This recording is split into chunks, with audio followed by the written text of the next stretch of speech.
Pictures. I will. It was. All right, everyone, if I can get your attention, please. I'm going to call this a meeting of the Monona Grove School District Board of Education to order at 7:02. Has there been a declaration of public notice? Great. Well, Happy New Year, everyone. Welcome to the first meeting of 2025. So we will start with our order of business. If there's no change to that, we will move into celebration of excellence.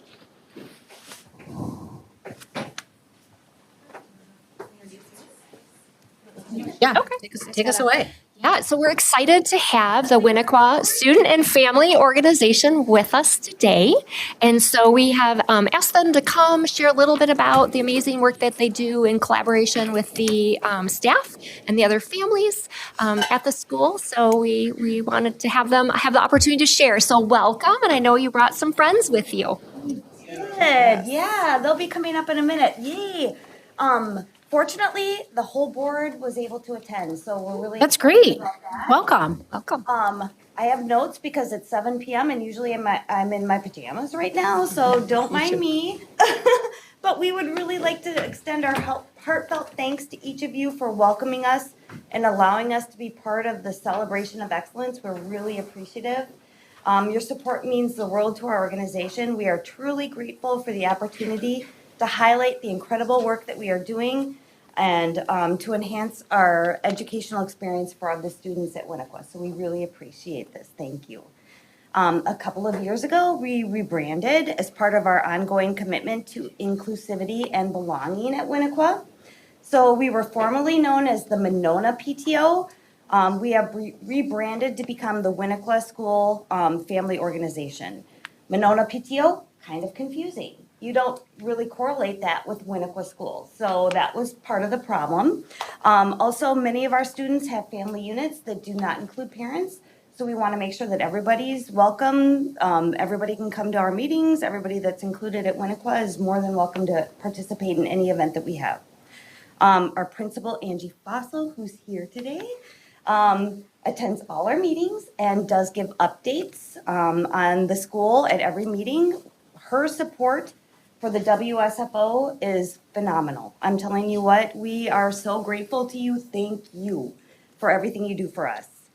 So, as I said, the entire WSFO board is here today. My name is Ginger Jacobson Refner. I am the chair. My name is Hannah Hartman. I'm the co-chair. I'm Erin Cullenbreck. I'm the secretary. I'm Mary Richards. I'm the treasurer. And I'm Carrie Erickson. I'm a member at large. We did not mean to be in order, but we are. It was so perfectly choreographed. It's very impressive. That's how we roll. We're very put together. How in sync you all are. You just line up in order. So I do want to read our mission. The Winnequa School Family Organization, WSFO, welcomes all families with children who attend Winnequa School. We work to raise funds that go directly to Winnequa staff to help support students, and we plan events to help build community among the families of Winnequa. Very important, the community building, especially after the pandemic. So my background is behavioral health for 20 years. Very much appreciate the fact that we can get folks out and, hang out with each other and get to know each other again and have that time where they do feel like they're welcomed and they belonged and everybody's included. So to me, that's the most important thing of our mission. If you want to go to the next slide here, we're just highlighting some of the events and fundraisers that we facilitate each year. The bigger ones are bigger and the smaller ones are smaller, but one of our biggest draws is the Friendship Dance. That is both a fundraising event and a community building event that we do each year. The end of the year bash, the focus for that is on community building, not as much fundraising. We just try to break even. The Madison Mallards game is something that happens in June where all Winnequa families are given free tickets and invited to join the Mallards at the stadium. So that's just a really fun way for families to get together outside of school hours and outside of the school environment. The Kindergarten Ice Cream Social, also a focus on community building. We invite our incoming kindergarten families in August to meet the teachers and meet each other and learn who's going to be in their class in a really low stakes environment. So it's just in our garden outside the school, and it's always something that we look forward to each year. National Walk to School Day, also community building, and just kind of focusing on getting kids outside and being healthy. We also fund staff conference night dinners twice a year. So we've recently shifted from providing the food to providing funds and allowing the school to choose how they spend those funds to give food to teachers. So they cater it or order pizza or whatever the teachers want. During Teacher Appreciation Week, we have something going on each day to celebrate all of the teachers and all of the great things that they're doing. Some of it is giving gifts, some of it is having students write cards, drawing pictures, just things to tell teachers how much we appreciate what they do. The Kringle sale is also something we really look forward to.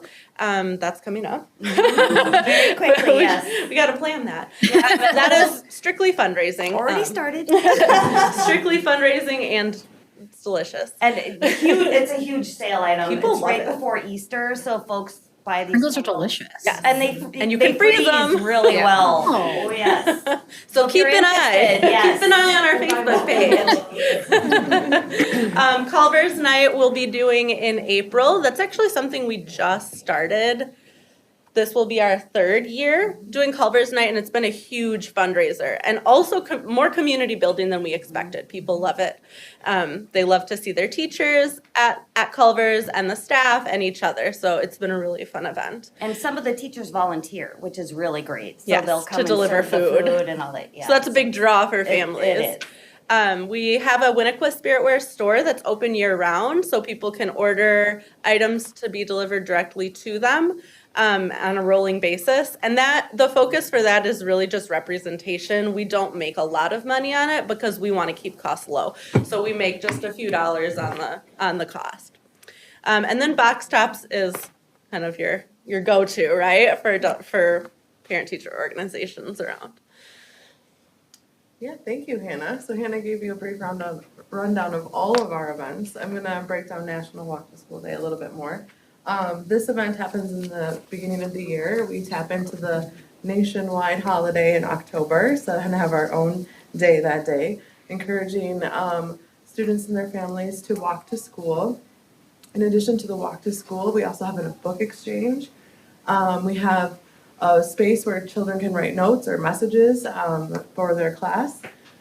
We also have Hootie the Owl shows up, and we have some of our local first responders, like the police officers and fire department come.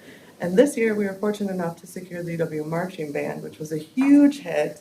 Families said they could hear it blocks away as they were walking to school. Students didn't want to go. And I would say parents definitely loved it. Yeah. That's my alma mater, so I was a little varsity out. But yeah, National Walk to School is a great way to build community within the beginning of the year, welcome students back to Winnequa, and kind of kick off the season, right? Yeah. Kick off school. All right, friendship dance. So the main purpose of the friendship dance is community building, but it is one of our largest fundraisers as well. We let students come out in the cold winter months when there's not much to do. We have a DJ, we have a bake sale, pizza, we have a free friendship making bracelet station, free popcorn, which is always big. So we've got, I would say between 500 to 600 students and families that show up to this event. It's held within both the cafeteria and both gyms. So it is packed up and down. We're really busy. We've been fortunate to get a lot of volunteers from DECA and Key Club. So we work really well with high school students. It's really been a great fundraiser. Over the years, this is our third year doing this. Started out like begging kind of for donations. Within the last 2 years, we've been having folks reach out to us saying, hey, can we donate to this event? It's really great. So this last year, we had over 50 raffle donations, which was wonderful. All of the students are sitting there excitedly at the end, waiting to hear if they won principal for half a day. Huge. We had a new one, Read with Hootie. The Monona Fire Department, Police Department, Parks and Rec, Friends of the Monona Library, Green Candle Lion Company, Molly Yoga, a bunch of Monona and other surrounding communities have donated year after year. And Studio Z, it's been really great. So lots of donations, lots of prizes. It's just been really wonderful. So the DJ is always a hit. We have glow bracelets that we sell. So it's kind of dark in the gym, but the kids love it. Glow bracelets are on. They're all dancing all night long. It's just packed solid. So very successful event, very fun. And we this is our third, so keep going. After each event, we do have a debriefing for process improvement for the next year. There's always something. So we strive to make each year better and better and better. But every year we've heard nothing but great things from the students, the attendees. So really cool thing. But this is one of our biggest fundraisers as well. We end the year with our end of year bash, which is mostly community building, but also the goal is to break even. We have a bounce house there. There's a dunk tank, which is very popular because staff and teachers go into the dunk tank, and there is nothing like dunking someone you know who is an authority at school into a bucket of water. We have local food carts that we invite to come and sell. Kona Ice is typically there, which is also very popular, a long line for kids. At the end of the day, rain or shine, it is happening. Music playing over speakers. The Maynard comes sometimes and says hello and visits, but it's mostly about building community after school in the back park area behind the school where people can already access, stay out, hang out, low stakes. So if anyone is looking to be in a dunk tank, we need volunteers. Tanya. I was averting my eyes, so thank you for the call out. Maybe they won't see me. Oh, we have two awesome Winnequa owls here today. Sophie and Charlie, come on up. So they are giving a testimonial about the friendship dance. So Sophie, what was your favorite part of the friendship dance?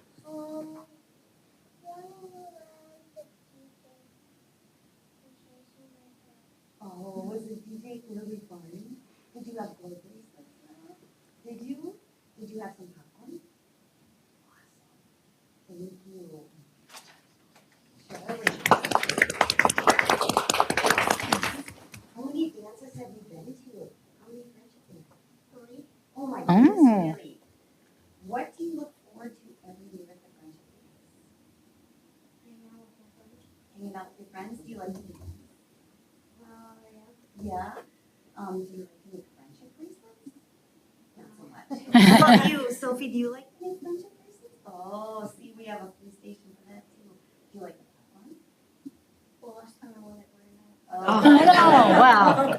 Here's your process improvement. The process improvement is a new popcorn popcorn machine. That's it for next year. Oh, this one's had it, yes, we're kind of over it. Yes. Thank you guys. Round of applause. Thank you so much for being here. It's really fun to see the kids in like a different It is. environment. Parents don't usually get to see them in groups of friends like teachers do at school. So I love watching all the little Yeah. I mean, coming it's dressed up and Yeah. running around in Yes. their groups. princess dresses Yes. and all of this stuff. It's I mean, it's adorable. really wonderful. And the attendance is just astronomical. It really is. It's like 500 to 600 people for the friendship dance and at the end of the year. So it's a huge amount of work, but it is worth every minute of it. And that's my favorite part of doing all of this. All right, so each year we raise money through a variety of events. As previously mentioned, the friendship dance is a big moneymaker because people just love it. And so besides the money the cash that we raise by the event, we also bring in the donations from different businesses and such that are part of our raffle. And then in addition to the friendship dance, we also have the Hoop Hoop Hustle brings in about $5,000 each year for us. Selling Pringles makes us about $2,700, and Culver's Night I think brings in around $2,000. So those are our biggest draws for money. And then we also have lots of other things like the spirit wear and box tops and other things that bring smaller amounts, but still do contribute to the money that we raise. And we do have, we provide money to staff for the classrooms and different parts of the school. And then we're also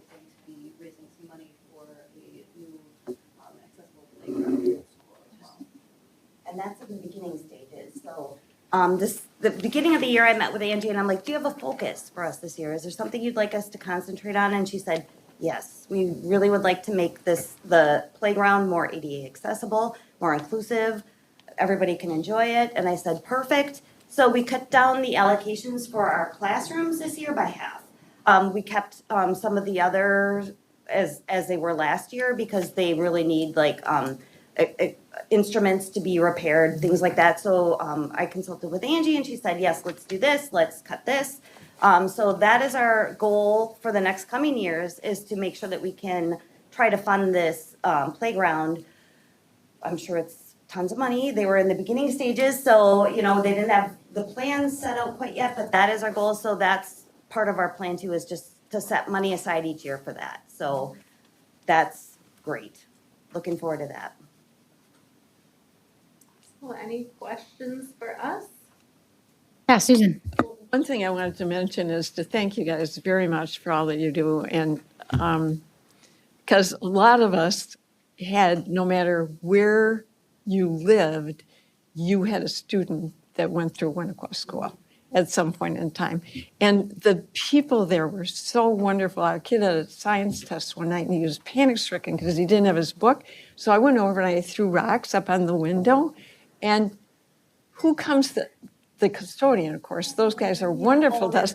But so did Susan Fox, who was teaching there at the time, who had been on the board forever. But one thing that you've already done in the past is invite us to help scoop ice cream. Understanding it was a little warm this year and going to the sandwiches was really a good idea. It was just dripping all over us. But another big fundraiser that we used to do down there was trivia night. So if you ever get inspired, Angie remembers. That and bingo too. Those two were Yes, huge. and because we do the Friends at the Senior Center, the interaction and the ability to do things with The senior center would be great. is absolutely wonderful. They love just watching the kids go to school in the morning. So Oh, I know. My mother-in-law goes. Oh, thank you. That's wonderful. so again, Yeah.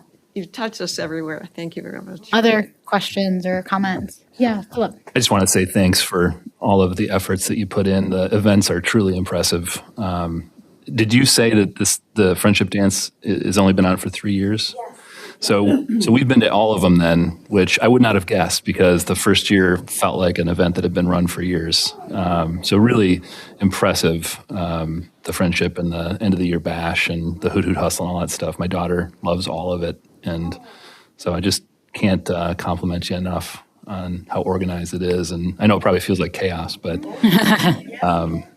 it doesn't come across that way. It's really impressive. So thank you very much. Yeah, Lena.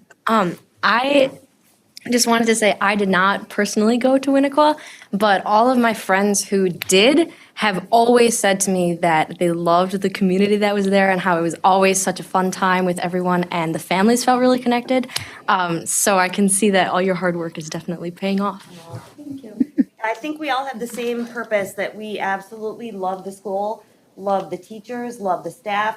The custodians there have been just fantastic for every event we have. They have to stay after and help us clean up. I mean, it's just, I couldn't ask for better. So I'm more than happy to do everything. I know we all are in the same boat. Yes, we all have full-time jobs, but BT dubs. So it matters a lot to us, which is why we keep coming. We understand. Yeah, Eric. I also want to say thank you with an 11-year-old daughter who has also gone to the Friendship Dances and loves them.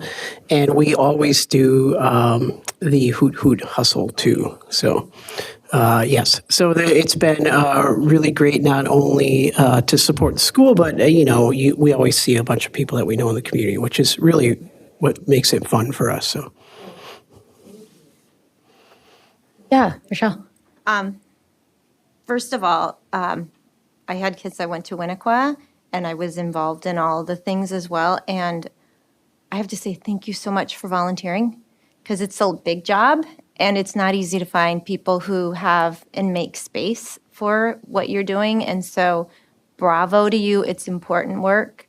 I mean, it really makes the experience of school the memories that you take with you, right? You know, like the everyday stuff that you do with your teachers and stuff are great, but you don't remember it like you do, you know, going to the dances and doing the bashes. So. And I was thinking this morning when I was preparing for this, I'm like, when I was in elementary school, which I won't tell you how many years ago that is, but it's not recent. You know, we didn't have anything like this, and I thought to myself, I have one child, and I want to make it memorable. And these things, I think, really do make an impact. And we also can raise funds for her school to have other experiences that they can have as students there. So yeah, thank you. That's really important too. Yeah. Janice. Thank you for sharing all of this, and also I love the photos of the different events. That was really cool. I just love the community building that you're doing, so thank you so much. Yeah, I have one comment and then a question. So my comment is, I echo what everyone else says. Thanks for doing that. My kids had their first friendship dance this year, and I was blown away. I did not know what to expect. My daughter came home and she's like, I gotta dress fancy. My son, he's a 5th grade, and he's like, I'm just gonna wear this hoodie. And I was like, that feels right. But I mean, it's like organized chaos, you know, but like in a really good way. And I think the comment that you made around kids, being able to see kids with their friends, with comfort in their school, independently bopping around, but still obviously, you know, safe and having a great time. It was incredible. I was like, can we have 7 more of these? Oh, no. On a planet, go for it. So 1 is enough is what I'm hearing. There we are. My question for you is, to what extent do you interact with I know they're rebranded too, the Cottage Grove Family Organization as well. And something specifically I was thinking about is around playground, because they're also looking at playground modifications for Cottage Grove School. And so there might be some good, not just ideas, but makes me wonder, like, I don't know, usually it's cheaper if you can buy multiple things from the same vendor and stuff. Well, Angie's here. There we are. Yeah, I've talked to the Cottage Grove PTO, myself and a past board member who left this year. We did meet with them, and we had plans of like kind of continually meeting again and again. That hasn't happened yet this year, but I do want to reach out to them because they're great folks. Yeah. And super easy to talk to. And they were asking us about the rebranding and all of this stuff. So as a new board, they didn't exactly know where to start, what to do. Yeah. So yeah, they asked if they could meet, and we said absolutely. Had a great conversation, and we do have intentions to meet again. But yes, absolutely, collaborating on that project among all of the other community building and fundraising things would be great, and that was our intent. Hasn't happened. Yeah, I get it. But yes, thank you. Good question. Great, yeah. Well, thanks. Yeah, we've met. Yeah, thanks for all the work you do. It's amazing. Yeah, and I just want to echo that. Thank you. It's been great to see how you partner with the schools and the staff and the warm, welcoming environment that you create, not just for families, but also community members. You were my first official Saturday morning meeting at 9 a.m. in August. It was also college moving weekend, so I was like, here I am in my shorts and my T-shirt. Oh, I was getting a haircut too. Yeah, it was like a big day. It was a big day. That is a big day. I had a 3-month-old puppy. I was like, I'm so sorry. No, it was table, like, this is my living room. Yeah, and that's the thing. I think that's what you bring to the community is just real life and families and things. And I think that's what makes so many people feel welcome and to be part of things. So thank you for everything you do. It's been great. I've gotten to go to some of your events and your meetings, and it's just very real. At the ice cream night, I was talking to one young family, and I'm like, oh, is this your first? They're like, we moved into our house last night. I was like, oh, and they're like, and the neighbor came over and said, like, if you're going to school, this is happening, and then they walked over. And so just that things that you don't hear always about how much it matters. So thank you. Yeah. And I want to give a special thank you to Sophie and Charlie. Yeah, thank you, Sophia and Charlie, for coming. And I echo everything everyone said too. They love it there, and yes, and just about connections, not only other elementary, but the middle school. I think a lot of things that successfully happen, at elementary, it's different at the middle school, but carrying it up, just different ways to connect. It's really just wonderful. And I've shared these ideas many times to the school I work in, so thank you. Thank you. Well, and just so you know, these kids grow up and marry. Actually, ours might, I was like, we'll just hold They're off in on love, that. yes, they are. No. They're 10 and 8. All right, well, we will refrain from making any love connections or betrothals here, but it is live in perpetuity. We'll have it. So if it happens, you can dig it up on the YouTube channel. I'll be so embarrassed later in life. Right? Thank you guys very much. Appreciate it. Bye. I really love that you added these, Tanya. They're fantastic. It's fun to talk about kids and families and Yeah, stuff. and all the good things that are Yeah. happening. So many good things. All right, moving on, public appearances. I don't believe we have any tonight. So then we will move on to the consent agenda. Can I have a motion, please? I make a motion to approve the consent agenda as presented. Second. Great. I just want to take a minute before we vote to acknowledge that we do have 2 staff retirements in the recognitions section today. One is Heather McGee, the special education teacher at Cottage Grove School. The other is Kelly Friedland. And I want to especially say thank you to Heather, but also to Kelly. Kelly was my daughter's kindergarten teacher. She's fantastic, an amazing human, an amazing teacher. And I know the district will have big shoes to fill in her leaving us, so. All right, can I get a roll call vote, please? All those in favor say aye. Aye. Aye. All those opposed? Ayes have it, motion carries. All right, next up is our student board report, which is on to you, Lena. Great. Fresh back from Spain. Yes, indeed. Can everyone hear me? Yeah. Great. Okay, so I'm going to start with my report, and then I'm going to talk about my data from my surveys. So on December 16th, the high school hosted a district-wide choir concert in the theme of Winter Wonderland. I believe Tanya was there. All singers from 6th to 12th grade sang different styles of music, from 16th century semi-classical pieces to Spanish and Nigerian carols in their native language. They also sang Home Alone, John Williams classics, and even a jazzy Ella Fitzgerald number, and managed to incorporate a flute solo and, in the final number, a kazoo ensemble. Get out of here. The orchestra concert also has a similar event in March called Strings Fest, which brings together strings players from all grades. By combining different grades in each song, the students could really practice singing with different people and learning from them too. Attendees of the concert also contributed to a large banner with thoughtful messages for the students and staff at Abundant Life Christian School. Monona Grove Coalition also is arranging to involve MG students in a school-wide show of support for ALCS. Monona Grove Coalition also raised $750 in partnership with Off-Broadway Draft House for the school district, which will then be spread to families in need throughout the district. Before break, Monona Grove DECA partnered with the Goodman Center to sponsor the holiday gifts for children and families in need in our community. By raising $332 in donations, DECA was able to purchase several toys and winter necessities for children in our community, in addition to directly sponsoring the gifts of 3 families. The Environmental Club will be instating compost bins for uneaten fruits and vegetables in the next couple of weeks so that staff and students can reduce the food waste in our school. The Monona Grove dance team has been competing all December, placing in the top 10 at the Watertown Dance Invite with their D1 jazz routine. And at the Pewaukee Pirate Pursuit the next weekend, the team then took first and third place in their routines and had 2 small group numbers placing second in their divisions. You did a great job with that tongue twister, Lena. Thank you. I mean, what was it? clever Pirates name. Pursuit? Pewaukee Pirates Pursuit.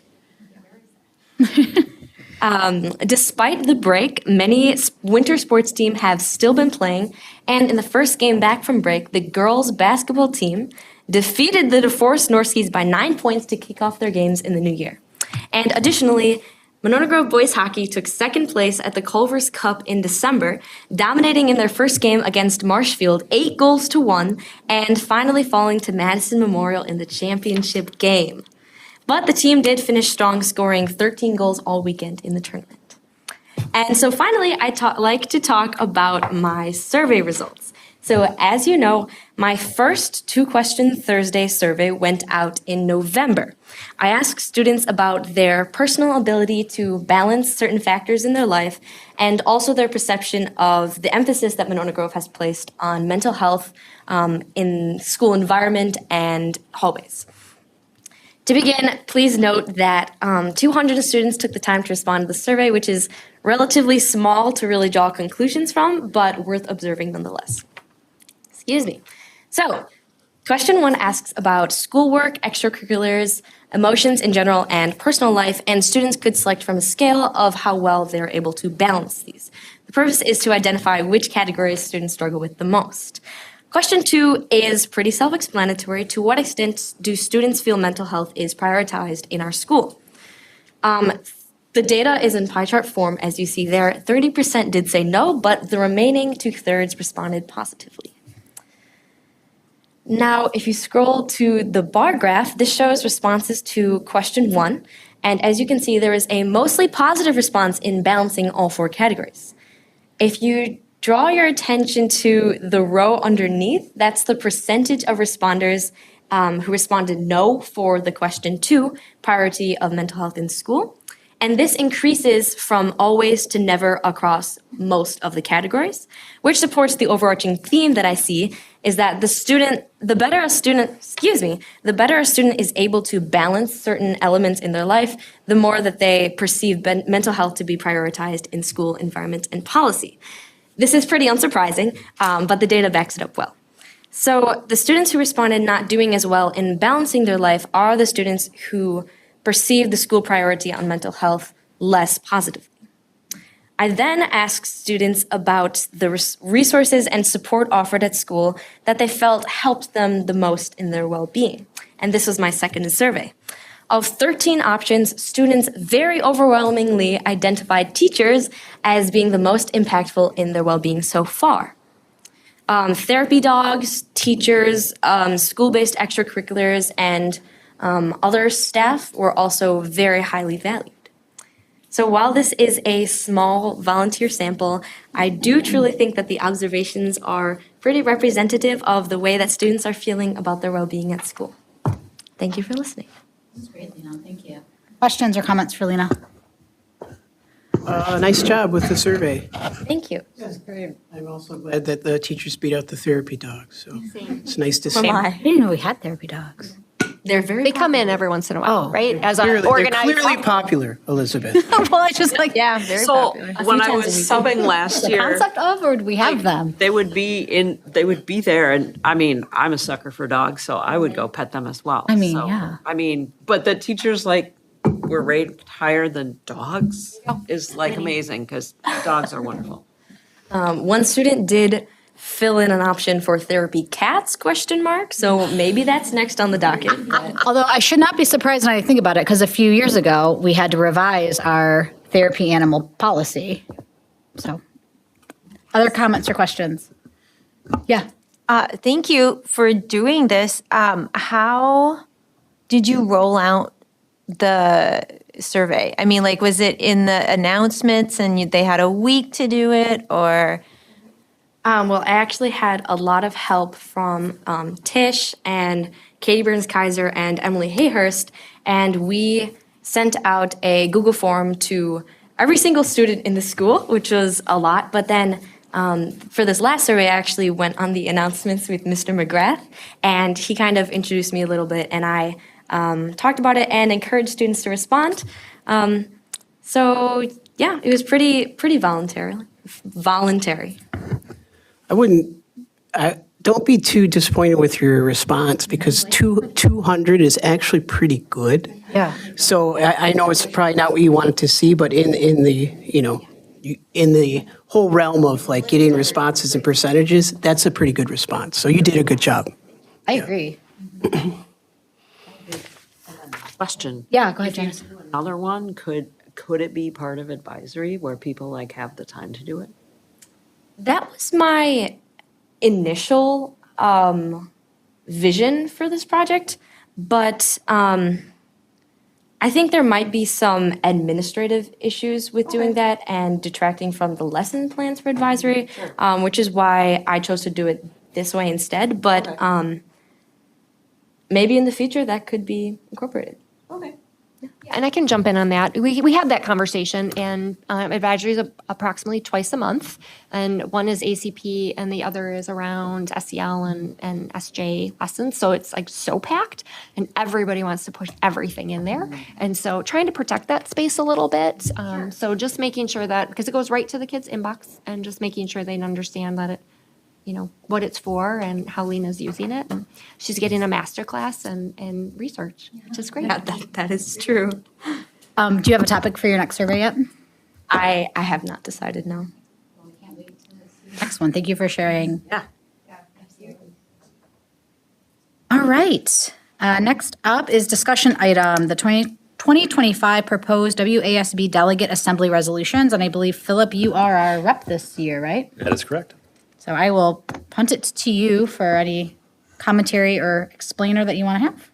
Yeah, I don't have any myself. I don't have any anything to comment on relative to the resolution. So I'm just looking for feedback from the board or any discussions the board wanted to have, around those before the assembly in a couple of weeks. Yeah, Rochelle. When I looked through them all, I thought they were all really reasonable. Nothing really stood out as a concern from my perspective, but I'd be curious to know what other people think. Yeah, I'll echo that. I was actually a little surprised. I feel like every year there's at least a couple that are like, Yeah, last year there was at least one that was, kind of like, and it became controversial during the assembly. but Yeah. I didn't see anything in this list. no, these ones all seem, and I think there's some really great things in here. I think this idea of like early childhood funding and public partnerships. I think the decoupling of private Also a shorter list. choice schools and public schools. I also think the changes to truancy are really important. So, and obviously funding school meal debt, which is, I don't know. Apparently this year, like Elizabeth mentioning school meals, it should be on the Board of Education bingo card because I feel like it happens every meeting now. So I have no comments on this except that I support everything that has been presented here. Yeah, Susan. Well, and I was impressed with Resolution 2507, staff mental health. Again, WSB supporting legislation to fund statewide mental health initiatives for district staff. Again, ever since COVID, there's just a layer there of sensitivity that just, even when a student gets the flu, one of the first things they do is wait to see if you're going to swab their nose, I mean, it's just this kind of big piece. So I appreciate, and it's new. So it's kind of interesting that they're moving forward with that. Yeah, I'd be curious, and I think this is, Philip, when you hear the discussion around what they mean about funding statewide mental health initiatives for staff. There are a couple of states nationally that do have state policy on the books that mandate schools provide supports for staff mental health. Most of those are unfunded mandates, though, so I'd just be kind of curious when they say mental health initiatives, like what's the funding piece look like? Are we talking about like a policy change only? But I agree with you, Susan. I think it's a great idea, and the states that have done it have seen some really interesting things come out of it. But I'm curious what they're tying funding to. Yeah, I think it'd be interesting to know how this differs from the statutorily required mental health funding that's usually roped into group health insurance too, because there has to be some element of that there too. Right. Yes. I think that's new because they're tying it to staff retention. And so when they're talking about teacher turnover and teacher pipeline, one of the things is thinking about, how do we do a lot to address like what's the fundamental parts of teaching and learning. But when you think about what are the parts of teaching and learning that people didn't think they were going to be dealing with when they go into education. So when you think about the tragedy in our community with Abundant Life and like how that impacts educators. Just a variety of things, I think, that are societal things that are now impacting schools maybe a little bit differently, and the toll that that takes on people that are caring for their families and themselves, and then also caring for other children in the community. So is this active legislation right now or proposed legislation that you know of? No. Okay. Like I said, I'm curious about the funding mechanism and if it, yeah. All of the governor's bill stuff is just rolling out, and Okay. Kristen attended a meeting today to get an update on it that I couldn't be at, so more to come. Yeah. Let's keep an eye on that one though, because I think, like I said, there's a lot of potential there. Yeah, if there's anything interesting, I'll certainly report back. Or Yeah, Susan. I don't know that WSB has really in their resolutions, I know that they focus on staff health and trying to find means to support that in the school setting. But that's why to actually see a creation of a resolution that supports legislation, this is pretty innovative and forward moving. I know John Ashley, who retired last year, is currently on one of our major hospital boards and actually is the co-chair of a specific committee on community health initiatives. So again, it's really nice to have pieces of this coming together. Yeah. It would be interesting to know how staff felt about this because you'd like to have their input on that. But I really appreciate that they're working on something. All right. Anything else? Great. All right, Philip. Report back after discussion.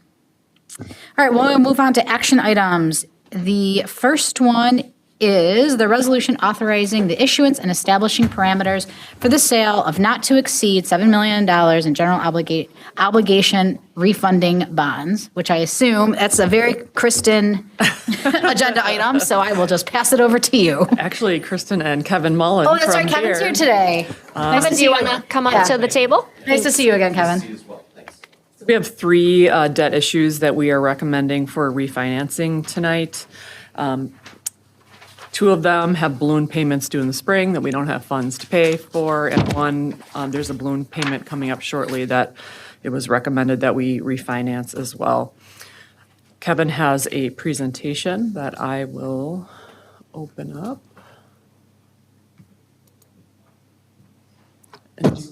Sure, thank you.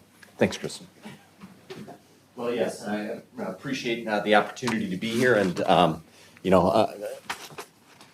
resolution that's on the agenda is really kind of the action item, but I wanted to give you the context around that, and Kristen set the table really well with regard to what we're considering. And so there are three issues that the board or that the district has outstanding that are being considered for refinancing. And just to kind of give you a little bit of background or refresher, the school district, when you issue debt, there are really three types of debt that the district has outstanding. So Fund 39 debt is probably what you're most familiar with when you think about debt.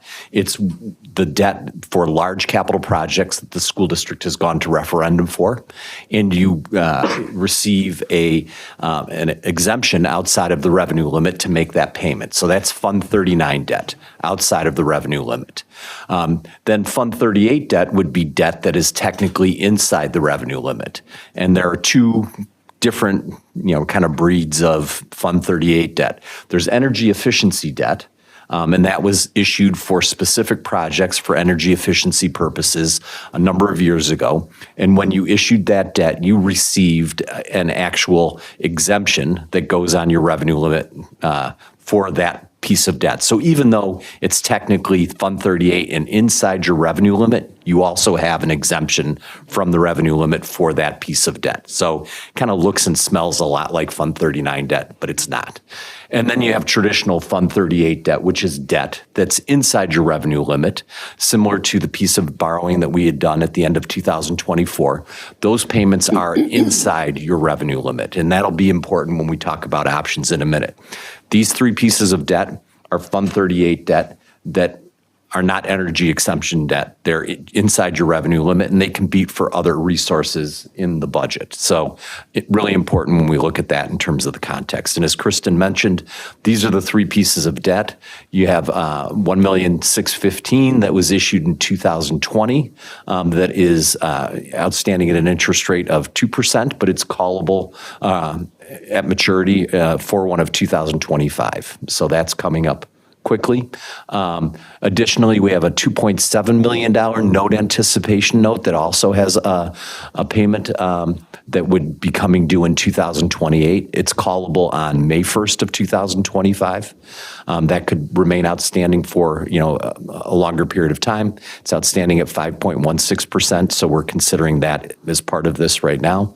And then you have a $2.4 million note anticipation note that's outstanding at 5% that's callable on 4/1 of 25. Or no, I'm sorry, it's not callable. It's maturing on 4/1 of 25.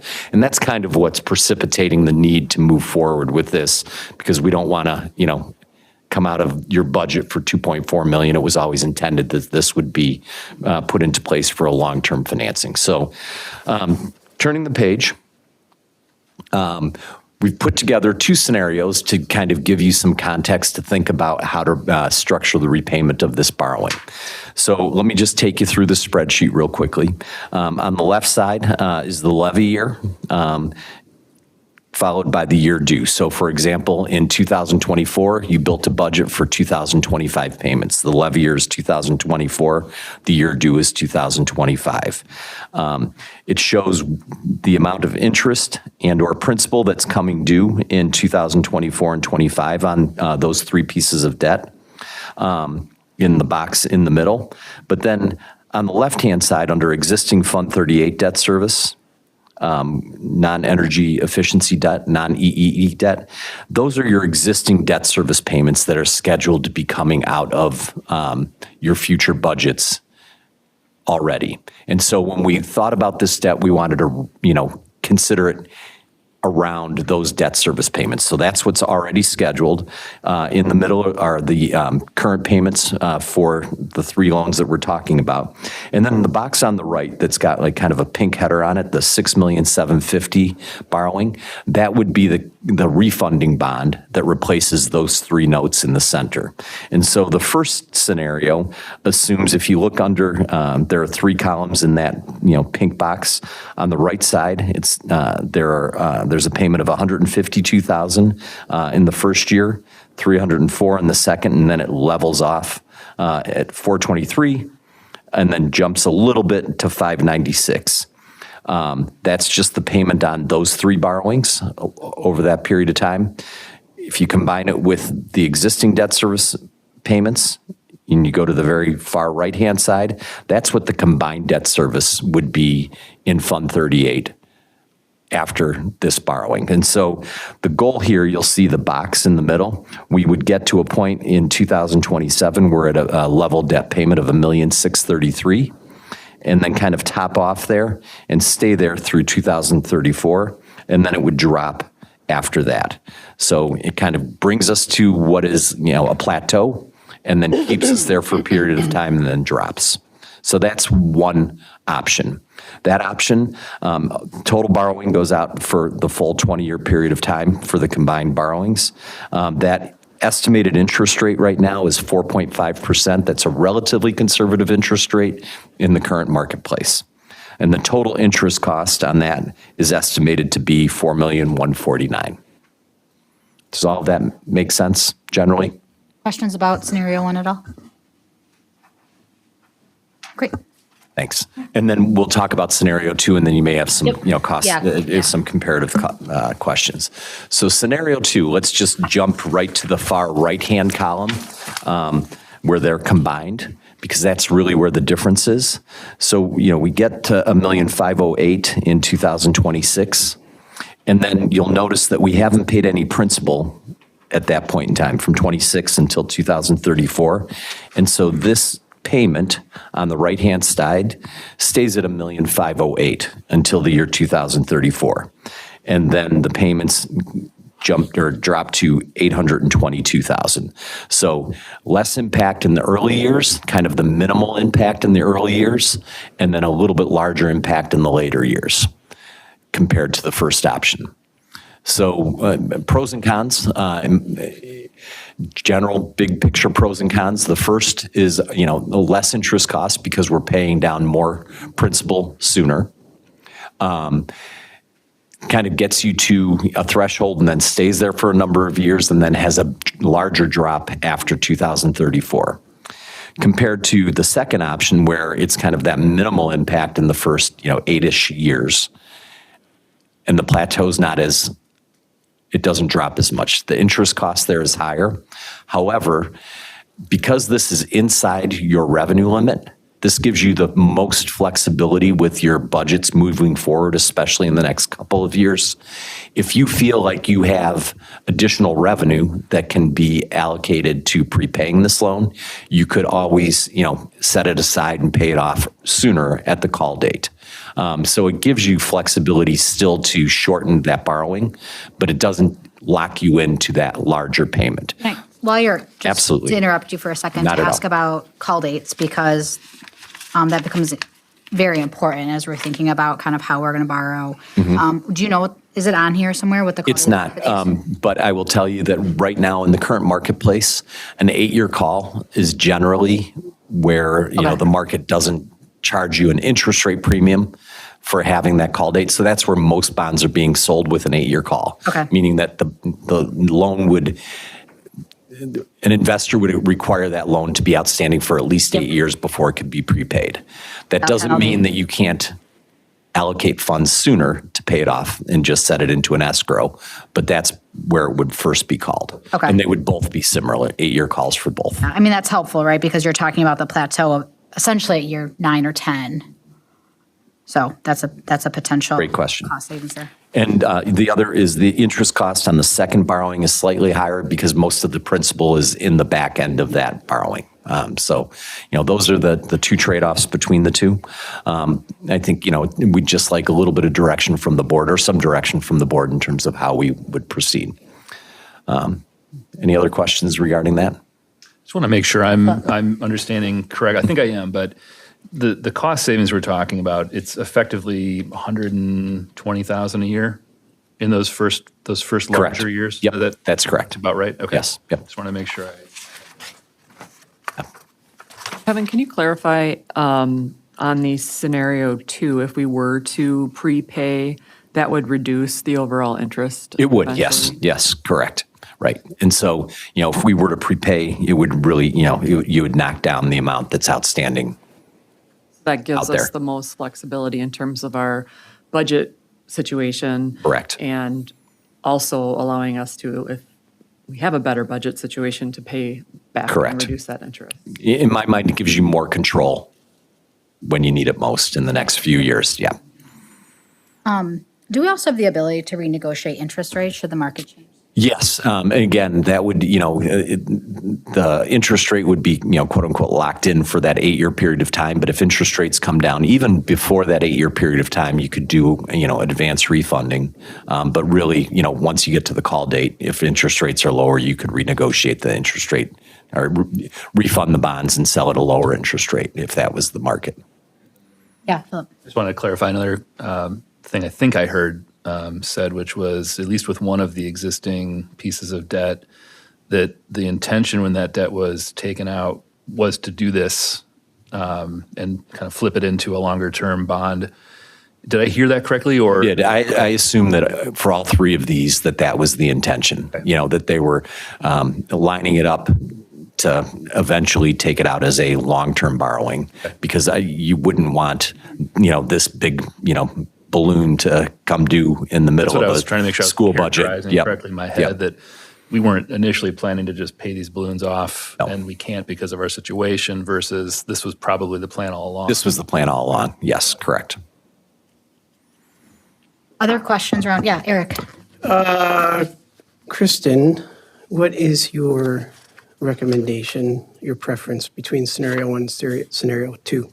Scenario 2, it offers us the most flexibility with regard to our budget, and we can prepay if we want to lower the interest rate of scenario 2. Just gives us the most flexibility. Other questions?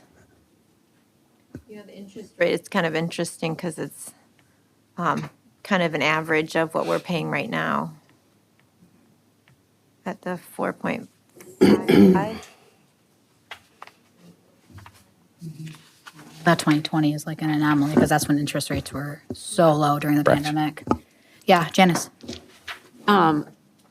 So I'm just not quite sure about when you said you could refinance if like interest rates go down. You can only do that after 8 years? Or Correct. You can do it, no, okay. Yeah, so these bonds that would be, the refunding bonds would have a call date that would roughly be 8 years. So call date, Sure, thank you.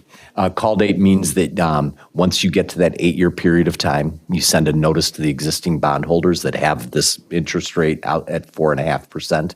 If you wanted to refund that, you have the prerogative, the school district has the prerogative to call those bonds, and thank you for, to call them in and sell new bonds to refund that.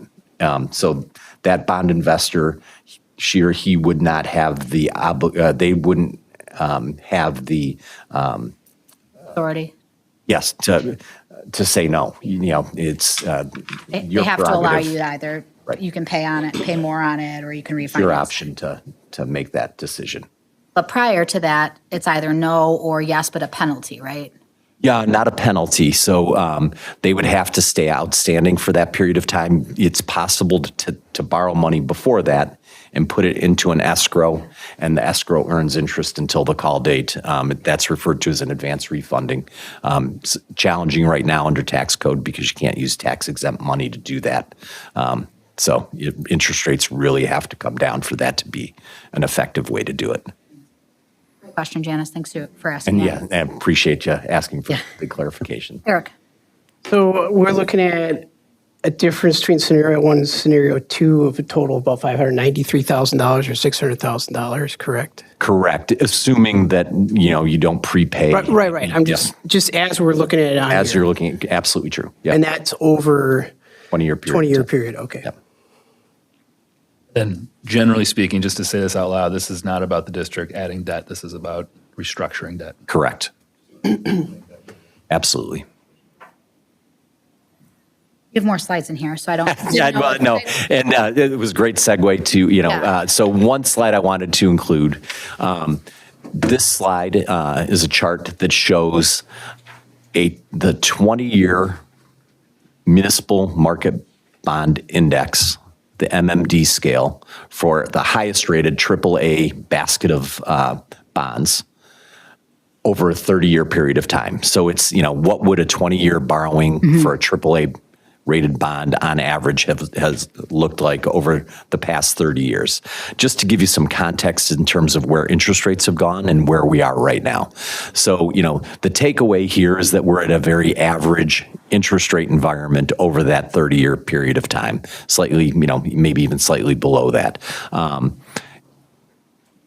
Obviously, coming out of COVID, when interest rates were, pushed very low, we were at a very low interest rate environment, and we've come up significantly from that low.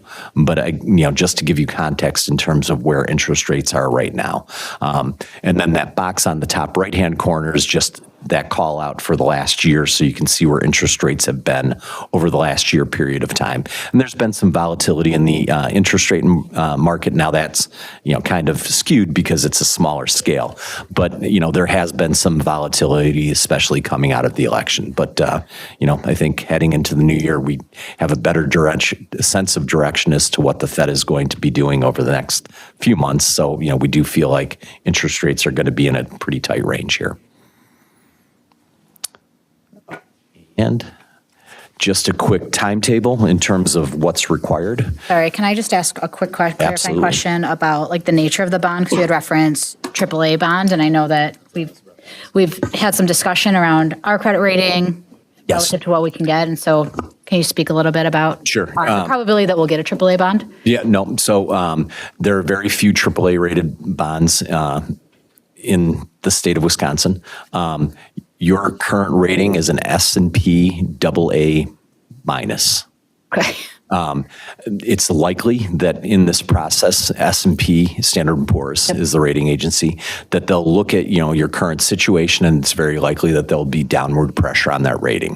We've taken that into account in terms of the estimate, and it's likely, we might drop a notch. Got it. So We're not talking like going from 4% to 12% or something. no, not at all. No, in fact, this is. I mean, I know that was an extreme example, but Yep. you understand what I mean. Because Absolutely. And even a we're- percentage point or two can make a big difference. And over- we're assuming that in what we're presenting right now. Thank you. It is a notch like from AA minus to AA, or is it like AA minus to A? It would be AA minus to A plus, probably. A plus, okay. Yeah.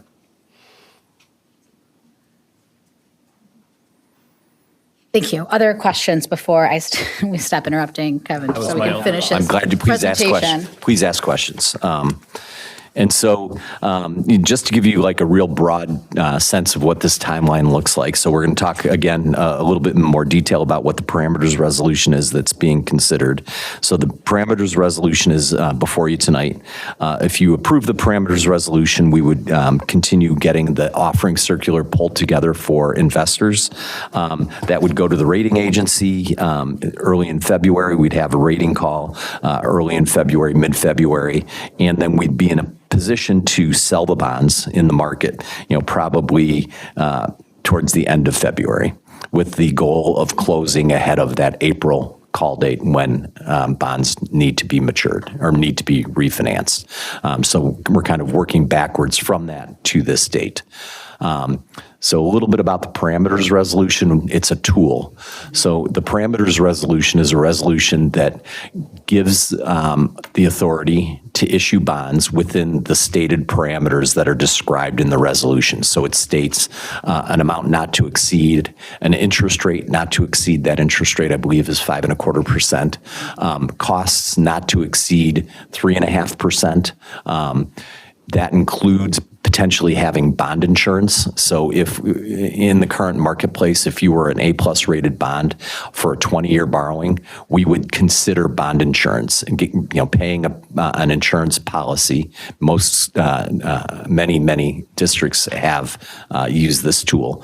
And then you trade on the credit quality of the rating agency. So it's we're very mercenary when we look at it. If it's a better interest rate with the bond insurance compared to without, we would suggest that you do it. And we've assumed that in here. So that makes that allowance.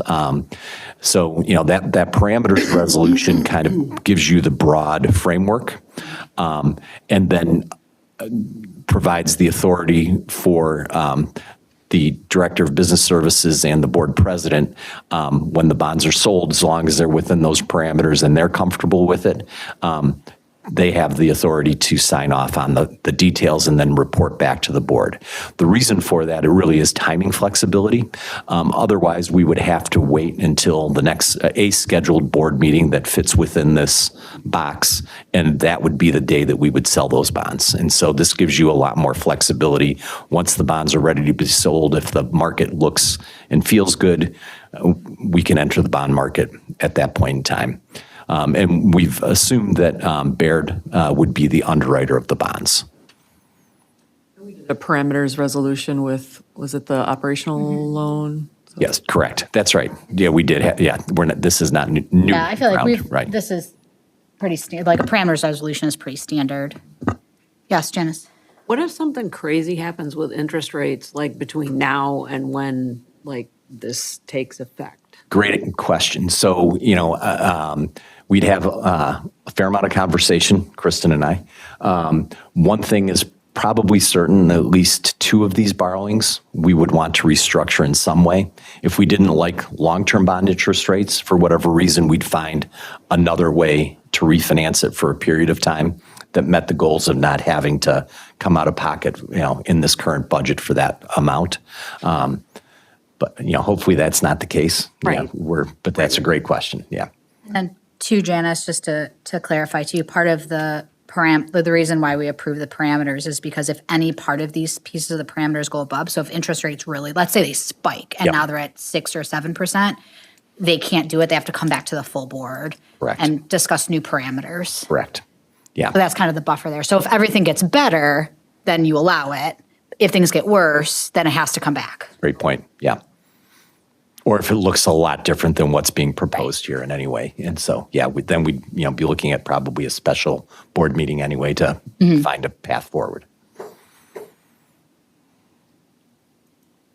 Questions or comments, concerns?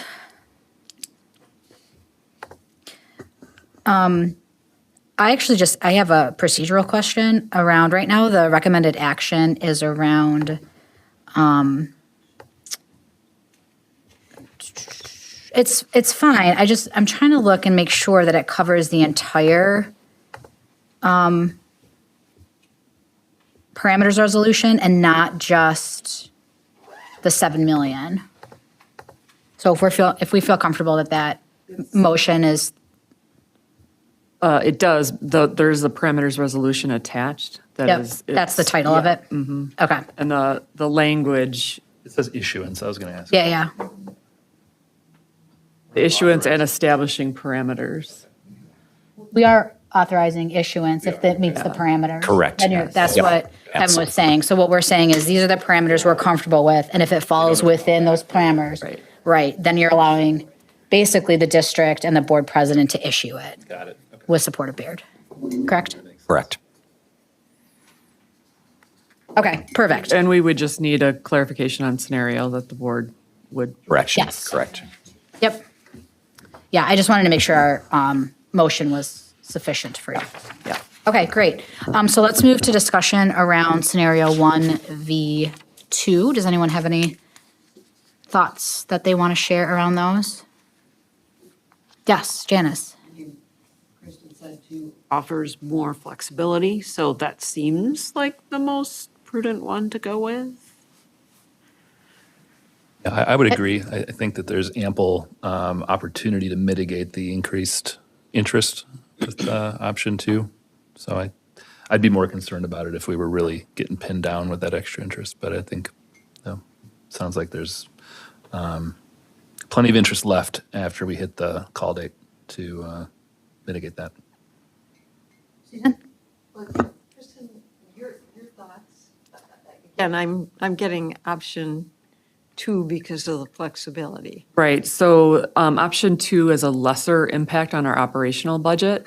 So it doesn't obligate us to have to pay that, but it gives us the flexibility to pay more if we can find the funds within our budget. And then it's callable after 8 years. So it just is that flexibility. If we're in a position where things are really tight and, $100,000 would help us a lot, it would be nice to be able to have that flexibility should we need it.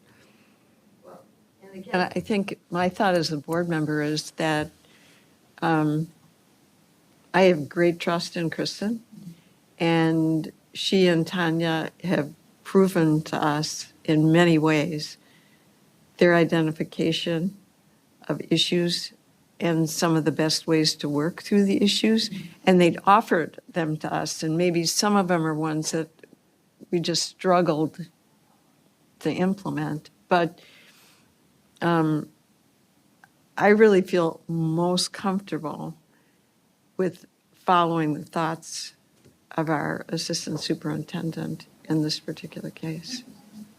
Eric, thoughts? Well, I don't trust anybody, so especially now. But I do understand the flexibility option of scenario 2, but I also, there's a financial responsibility, that option 1, but spread out over the time with the interest rates, I don't think that that number is significant enough that it's going to have an impact. I think flexibility is going to be more important for us, so I would support scenario number 2. I think, Rochelle, that leaves. Yeah, I concur with what has already been said. Yeah, Phil. If that's what they are recommending, I think it makes sense. So one more question for Kristen on these numbers relative to what we've already been budgeting and thinking about for the remainder of this year, next year, et cetera. Does this change anything? Had you already anticipated that we'd likely end up in a place roughly like this, or? In the budget forecast, a scenario with this refinancing was included in Okay, there. got it. Great, so it sounds like we have consensus for scenario 2. So with that being said, can I get a motion, please? I'll move approval of the resolution authorizing the assurance and establishing parameters for the sale of, is there supposed to be a number there? Of not to exceed $7 million general obligation refunding bonds as presented. Do you want me to include scenario number 2 there? Do we have to? No. Kind of gives you the Because option, right? It really, you have to use the resolution wording it only. Yeah. Yep, so I would just use it as it's worded then. They just know how we feel. I'll second that. Great, let's do roll call vote for this one. Rochelle? Aye. Philip? Aye. Oh, sorry, any further discussion? Okay, Philip? Aye. Eric? Aye. Janice? Aye. Susan? Elizabeth? Aye. Ayes have it, motion carries. Thank you, Kristen. Thank you, Kevin. Thank you for your attention to this. Yeah, this was great. All right, next up is the 2025-2026, not used to that yet, open enrollment recommendations, which I assume, Kristen, are you kicking us off this one? Sure. Great. Yeah. Every year in January, the board is required to declare the open enrollment seats for the upcoming year. I did upload a revised recommendation at 3:30 today, so I kept the original, but have the revised up. The recommendation is for 43 seats total, and you can see the grade level recommendations. These are based on the enrollment forecast, looking at that 5-year advancement rate for residents, moving our OE kids forward that are currently in our seats, and then filling open seats. And so with that, we have 43 of it. No special education seats available for 25-26. Questions?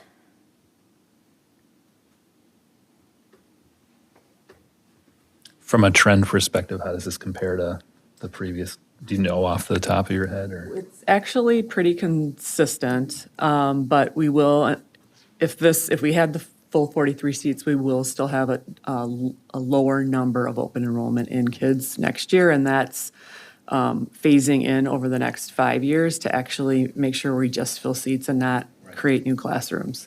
Try to rebalance a little bit. Yeah. I appreciate the fact that we have open high school seats. If I'm remembering our previous open enrollment the last couple of years, I don't think we've had high school seats in at least the last 2 open enrollment cycles. Ninth grade, last year we had a couple. Did we have a couple? Okay. So that's nice to see. I have a question around how we categorize IEP-driven services. Is that, like, does the state require us to tag them that way, or do we tag them that way? We're required to look at both. I know that. I'm asking about how it's like, so for example, cross-categorical isn't a service? It's that's how we staff it. So cross-categorical is caseloads. Right, So got it. Because it's not driven to a caseload, because it's not tied to a how many kids are in a classroom with our class size guidelines. Got it. We do it by our caseload guidelines. Got it. And then we look at, do we have any teachers that Okay. pick up a bunch of students with Yep. disabilities? Yeah, yeah. So you have to do, if you have any seats in general, and then that on top of Yep, it. got it. Thank you. Yeah, Susan. And would you just clarify again? Generally, we approve these initial numbers, but sometimes we have more seats, and then we approve those before the final. This would be final. These are the final numbers, okay. Yep. You're not wrong though, Susan, that historically or in the past, we have had times where we've had seats in January and then something has happened and we're able to allow more seats, and so it's come back to the board. Great. Anything else? All right, can I get a motion, please? I move approval of the 2025-2026 open enrollment recommendations as presented. I'll second. Great. Any further discussion? All right, voice vote. All those in favor say aye. Aye. All those opposed? Ayes have it. Motion carries. Next up, the 2025-2027 administrative contracts. is on a roll. So administration is recommending that we align all of our administrator contracts to the same 2-year period. It's more efficient that way, and you don't, it just removes one more manual error that could potentially happen. It's also a good retention thing just for our administrators to know that they have a 2-year contract every year. And so we have 19 administrator contracts that we're recommending for renewal. You can see the current contract dates on here and how they're different and how they will be aligned moving forward. Great, questions? Yeah, Phil. Yeah, quick question. Just as a matter of procedure, when you hire somebody, midterm or something like that, do you put them on like a temporary period and then sync them up with this 2-year? Or It depends. Fold people It in? depends. Typically, we hire them on a 2-year contract. So even if it's January, it would probably be ending. We can't do it any longer than 2 years, so it would have to be the standard 2-year contract. But then every other January, we'd bring forward the new contracts for the board to So consider. they'd start with a 2-year that's not in line with this and then Right. And sync then up at the next January. Okay, got it. Thank you. Yeah, all right. Why are admin 2-year and teachers 1? Do they have to be 2-year? They can be up to 2-year. Okay. Do you prefer 2-year over 1 year? I think if we offered 1 year, it would hurt us for hiring. Okay.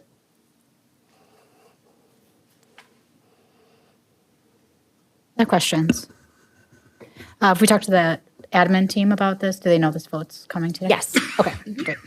And we explained why. Yeah, great. We'll be all coming back in. I'll come in tomorrow and be like, oh, I read the newsletter and my contract has changed. I'd be like, yeah, you read the newsletter. I mean, that's true.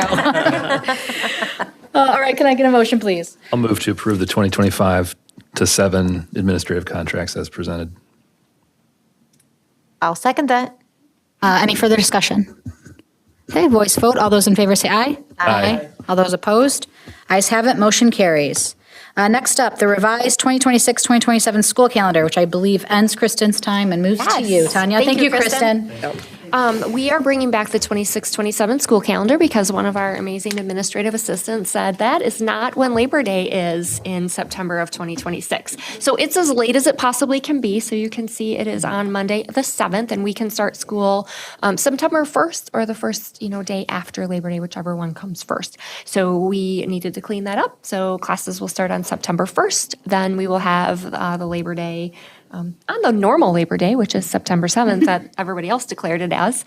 So it was a flip-flop there. Yeah. So. Not fake Labor Day. Nope, not fake Labor Day.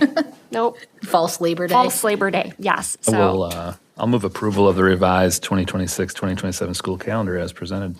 Second that. Any further discussion? Voice vote. All those in favor say aye. Aye. All those opposed? Ayes have it, motion carries. Next up, policy update, second reading. We've got 3 on the docket: food services, intra-district safe school transfers, options, and then use of district facilities. The proposed changes are there in public comment. yes, and no changes since we were here last time. So I'd be open to any questions that anybody has related to these 3 policies. I don't have any additional questions from the last meeting. Great.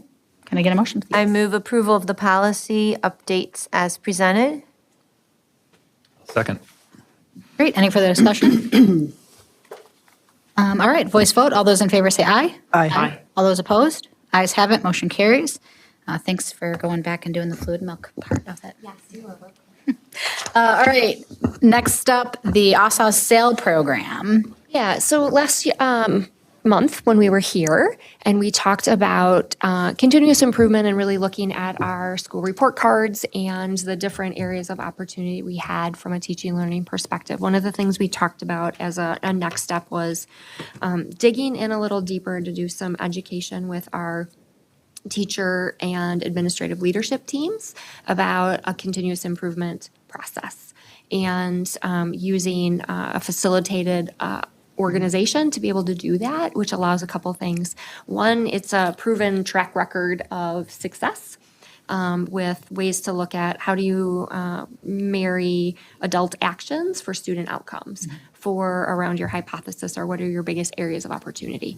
And the other thing is, through that, the district leadership team also gets to have a team and be working on it, instead of you get in this interesting place where you're facilitating and then not being part of it, and also doing that learning and growing. And I think as as Dr. Hype retires, and we kind of do some restructuring from a district office perspective, and then also in buildings, it just feels like the right thing to move forward with. And it is a 2-year commitment, so we would meet for 2 days, 3 days.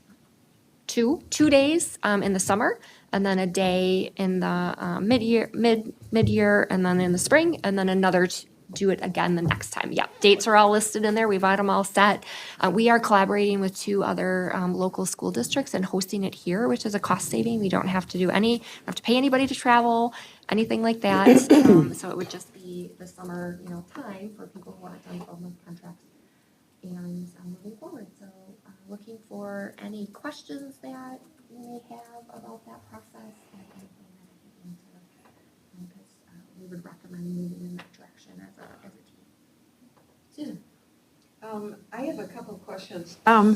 So Tanya, could you state very clearly, because people are going to ask us, what your goal is by the implementation of this program? Yeah, I mean, our goal is to increase the academic achievement of students, while also staying really true to the mission of engaged learning and equity for everybody that walks through our door. And then it talks about 7 school teams. How many staff members would be on a team? How would that work? The smaller buildings, it's 8 to 10, and the larger buildings, it's like 10 to 14. Because you co-create it with educators, so you really need a cross-representative group of your building. Because you work it together, because you implement it together. So that the team size can be a little bit tricky. Most of the buildings will have those size teams, and then they may have bigger leadership teams back at their building. So it might kind of flow through 2 layers. And then do we have a total cost? It's about $49,000 each year. And that would be our professional development for those 2 years. And we would use our Title II funding to do that, and we get around 50-ish.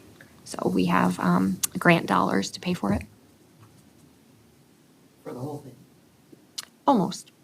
I mean, I would love to say yes, but every year, your grant entitlements come on an annual basis, so we haven't seen the biannual budget yet, but it has been very steady over time. It's a good use of Title II. Yeah, that's good. Eric had his hand up. Oh, I'm sorry, Eric, I didn't see you. Well, yeah, I guess my concern is the cost. $725 per person, $49,000. I know it's. Explain to me Title II funding again, real quick. Just can you give me a refresher? Yeah, Title II funding is the federal dollars that we get that allow us to provide professional development to staff for an identified area of academic achievement for students. So I guess, and that includes all staff in the schools, correct? Yeah, we spend a lot more money on PD than that, but that's. Right, I know. For that thing. No, but Yes. Title II, it's not earmarked for anyone specifically. Title II is for any employee. Title I is by building, and Title II is district-wide. And the staff, the 8 to 10 for small buildings, 10 to 14 for large buildings, who's determining what staff those teams are? Yeah, so we have some recommendations from the past work. ASA's been doing this, I think this will be the 15th year. And so really thinking of who that cross group is. We're having a meeting on Thursday, tomorrow, with admin teams to really talk about, so you have a grade level leader at every building or every grade level, and they normally wouldn't be involved. But if you did that, then you're already at your 6, and then, so how do we want to do that? So trying to put together some recommendations. There's some guidance, but what does it look like here? And then them taking it back to their current leadership teams and saying, this is the process that we're moving to. What does this look like? it wouldn't be terribly much smaller than our current needs that when we do that retreat in the summer that we have here upstairs that we do ourselves. Yeah, so I that, don't see it to be a huge shift. I guess my concern with that is admin is pretty much determining who who the leadership people in the schools are, and they're determining who those teams are. That's what it sounds like you're kind of explaining, right? Well, their leadership team that they've always had every year is kind of who does their continuous improvement plan. Yeah. And I don't necessarily see that that would change Got it. much. Okay. It just might have a little parameters on it where we might have to say like, Yeah. do we need a first, second, third, fourth, fifth grade? Understand. Or could you Yep. do a first grade? Yeah. So are we missing people that might be really good representatives for this that we're not reaching out to because they don't fall into that system that we have set up to find people? Do you know what I'm saying? Are there teachers that might be really good for something like this that we're just overlooking from our process of how we do it? That's a concern of mine. So I don't know if there's something to do to address that and ask if anybody would like, because it's always good to ask for volunteers, because then you get the people that are interested and want to do it rather than, you're going to be doing this. And I think it's good to have new voices and new opinions. That would be my criticism of this plan and the cost. I'm still concerned about that, so. Yeah, Janice. And what you're describing sounds like, just to kind of piggyback on Eric's questions, it would be like the coordinator group. Like The secondary level, Yeah. what's called the coordinators. Yeah. Potentially, but I think where that goes, that doesn't work perfectly, like from the high school perspective, because there's the coordinator group and there's the Pathfinder group. And we're gonna have to figure out like what that looks like. So, that's some work that we still need to do about, anything to Eric's point, is point well taken. Are gonna assign people to work in the summer to do this, like, they have to want to do it. Well, and I guess I would also echo what he said about the opportunity being available for people who are interested, because often it can happen that, admin just like picks the people, and then people who want to do the work are left out of it. So having an opportunity for people who are interested would be great. And I think, where we could land with that is, you have X amount of people that just kind of have to be there by role. And then what are the ones where, we want teacher representation that is broad, from different, it's not just about core teachers, but then how do we also have, specialists and think about the other areas too, because everybody teaches reading and everybody's responsible for these things. And so thinking about what that looks like, and as far as people volunteering, and I think then having the conversation about in the end, who gets to do it is based on how do you make sure you have a representative group. And then people will be paid for this time? Teachers will get a stipend. Other positions that have leadership stipends or something, it will be an expectation of their leadership, of their contract. Is that included in the cost? The $49,000? Nope, but it is a shift of some of the cost of what we've paid all the people to come already. It's less people, so it'll be less, but I can get you that. Yeah, Susan. So Tanya, again, just looking at the budget issue. Is kind of this cost, this funding within the professional development kind of cost that you were looking at, or is this above and beyond? No, this will be like, Within. think about our leadership teams Right. and their PD for 2 years, like this is it. Okay. This is where we will be focusing. That's not to say that, we're not even really to a point yet about like what's that gonna look like, beyond that, as we build that budget. But we do, when Kristen put those budget numbers together, this is built in there because we get that Title II funding for professional development annually. And it has to be spent in the two-year cycle. And have we seen this program in other districts? And like, for instance, just. Majority of districts our size, Madison wouldn't use a program like this because obviously they've got enough of their own people in there to do those things. So yeah, I can give you some resources about some of the data that they have. Most of the districts in this area have done it. We would be partnering with Mount Horeb and Lake Mills. Those would be the two new districts that are coming on. What's good about it is it's a 2-year training. You learn the model, and then year 3 and on, you run it yourself. There's no more cost. You can tweak it to what you know to be good work. So it just gets you up off the ground. The other thing that I think is powerful about it is every team gets an external coach through OSSAW. And so it's kind of that third-party person who doesn't work for the district, isn't connected to me, isn't anybody. And they can come in and have those conversations and talk to them. And they do a monthly coaching session. And I think that's been really valuable for teams also to kind of have that outside perspective of how their work's going and where it's headed. Yeah, and for context, Susan, it looks like, and this information is available on their website, but we'll be in the 13th cohort that they've done, so. I appreciate that clearly you have seriously researched this issue. Because again, I went in and looked and I just wasn't seeing the program. That doesn't mean it isn't there. And clearly you've done that work and I appreciate that. So this is reading? This is about reading? Tanya had shared it, I think at our last board meeting, there was a link to it, but I will, I'm going to share it with everyone now. I'll email everyone so you have it, so you can go and look through the program. And then I'll have Tish add that to board docs. So the Thank you. community has access to it. I'm only asking that question because you said everyone teaches reading when I was asking the question.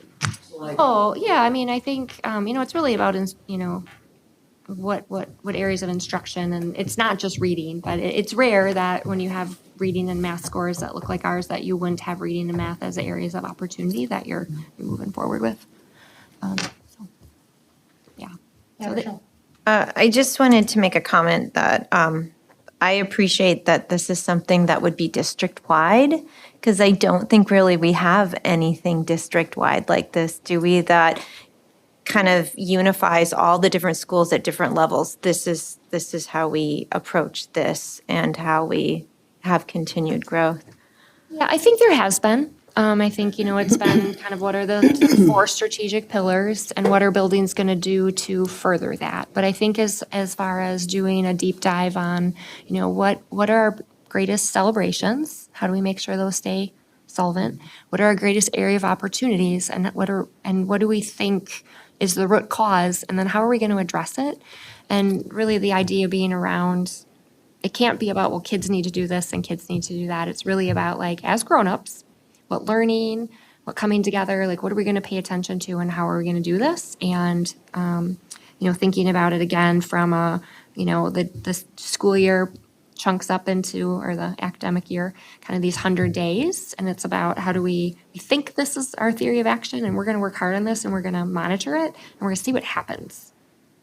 And then we're going to come back together and tweak it and then see what happens and go through those 6 cycles before then we launch on our own. Mm-hmm. So it's definitely a little more structured, would have more data behind it. And the premise behind it is, what do kids need to know, learn, know how to do? And it could be social emotional stuff. It could be academic stuff, probably both. And then really, what do we know are really high quality evidence-based practices that we could be doing that will help students? And so how do we help and make sure that the adults, that's what we're doing. Mm-hmm. That's why it needs to be co-designed with teachers and administration and other roles in the building. Because it's really like, this is our work. This is what we're going to do. Like, this is it. Yeah. Lena. For clarification, so the people who are selected to participate, are they then expected to share that information with other staff members? Yeah, these plans then become your work on professional development days and your day-to-day work throughout the year. So the retreat happens, kind of put the plan together, meet with all the teachers, get feedback, tweak it, figure that out, and then launch for that first 100 days. And then you come back every 100 days and refresh that. Mm-hmm. Eric. Are you part of or affiliated in any way with the Association of Wisconsin School Administrators? had a membership. I don't even know if I paid it because we didn't have any money. So Okay. I don't go to it. I mean, no one's going to anything, but I have participated in this program. Okay. So I've been part of it. And Joe Schrader runs it, and he's the person that did your strategic planning with you. So when him and I met and talked about it, we talked about, where we were with our strategic plan, and would this be a good next step of how are we going to continue to take that strategic plan off the paper and think about what are the adult actions at the site. Okay. He felt that was a good match with what he knew about the district when he was deeply embedded with creating that. So I might have a membership. I have no idea. To be honest, I don't know. I don't think I do. Don't tell. Usually the principals do. It's definitely been more of a principal-based organization. So so for example, Angie and Jesse are part of an ASA principals steering committee that they participate. But no, I don't pay dues there. Do you know that they use your quote on their website? With my name? Yep. Oh, I didn't know that.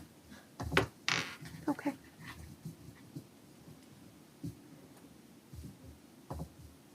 Any other questions?